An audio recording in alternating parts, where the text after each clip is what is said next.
राजस्थान की सरकार है वो निकम्मी सरकार है। उसने गाय को भी नहीं छोड़ा। दूसरी जगह तो पॉलिटिक्स करते ही करते हैं, लेकिन इस गाय को ऊपर पॉलिटिक्स करके और जो इन्होंने गलत कार्य किया है, ये गाय के ऊपर राजनीति उनको नहीं करनी चाहिए।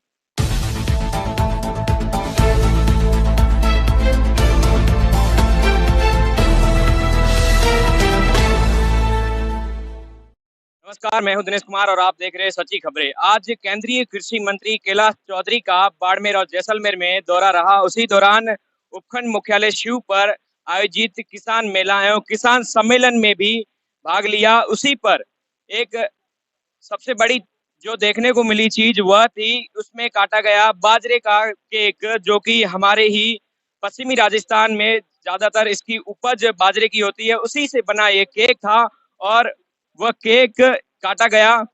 उसके बाद कई यहाँ पर जो लोग हैं वो उपस्थित रहे। अब हम यहाँ पर कैलाश चौधरी से बात करेंगे सीधी। काफी लोग है, कहा गया इस माननीय प्रधानमंत्री के 72वें जन्मदिन पर। आज प्रधानमंत्री आदरणीय नरेंद्र मोदी जी का जन्मदिन है और हम उनके लंबी उम्र की कामना करते हैं। और 2023 मिलेट्स ईयर है।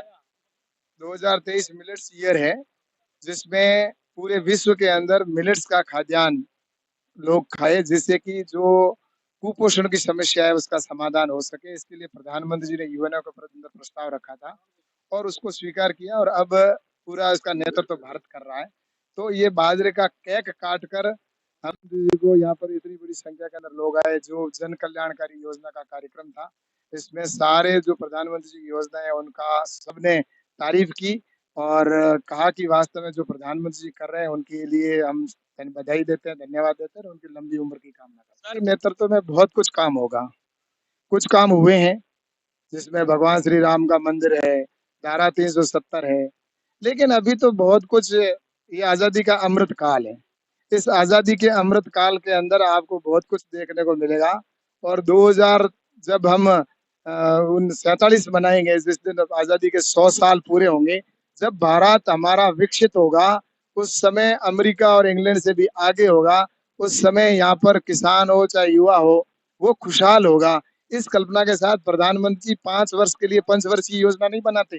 प्रधानमंत्री जी 25 वर्ष की योजना बनाकर आगे के नए भारत की कल्पना करके चल रहे हैं। राजस्थान में चल रही लिपि स्किन बीमारी क्या यह महामारी घोषित होगी केंद्र सरकार की तरफ से? ऐसा है कि राजस्थान की सरकार इसमें गायों को लेकर पॉलिटिक्स कर रही है, क्योंकि जब ये लंपी बीमारी आई थी उसी समय हमारे आदरणीय केंद्रीय मंत्री पुरुषोत्तम जी रूपाला जी यहाँ आकर राजस्थान के अधिकारियों के साथ, मंत्री के साथ मीटिंग लेकर कहा था कि आप ये बीमारी भयावह होने वाली है, इससे कई लाखों गायें मर सकती है और इसके लिए आप तुरंत प्रभाव से इसके ऊपर नियंत्रण करें और जो भी भारत सरकार से सपोर्ट की आप ये आशा करते हैं वो सपोर्ट आपको मिलेगा। लेकिन उस समय उन्होंने कहा कि हमें 5 करोड़ की आवश्यकता है, लेकिन हमने उससे पहले ही उनको 8 करोड़ रुपए दे रखे थे, वो खर्च करने के लिए कहा, लेकिन उसके बावजूद भी उन्होंने डिमांड नहीं की और उसकी वजह से जो इंजेक्शन लगने चाहिए थे वैक्सीनेशन के समय पर वो नहीं लगे और उसकी वजह से यहाँ पर लाखों गायें मर चुकी है, जिसका खामियाजा हम कभी पूरा नहीं कर पाएंगे। भगवान भी उन लोगों को कभी माफ नहीं करेगा जिन्होंने गाय के नाम पर पॉलिटिक्स की है।